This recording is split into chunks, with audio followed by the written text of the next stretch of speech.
here is our FOX regulator. So on the bottom side of the charge regulator, you see that we can charge gel batteries, fluid, also lead acid batteries, AGM and lithium-ion batteries. So these selectors you can set here behind the window. So this small red dip switch, there you can select what kind of battery type you would like to charge. The small 3-color LED is an indicator for the state of charge when the battery is loaded. So flashing red, for example, capacity lower than 20%, or flashing green, charge is reduced and battery is completely full.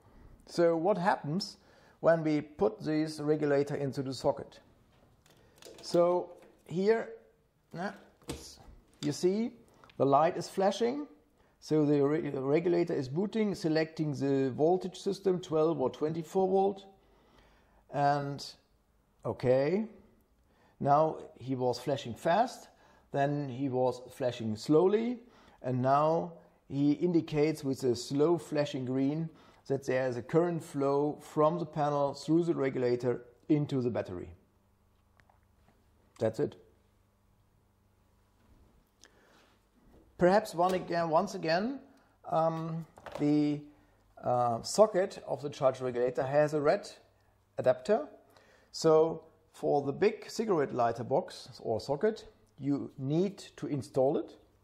With a small turn, you can snap it off, and then you can use a smaller 12-volt socket, which is sometimes mounted in the cars.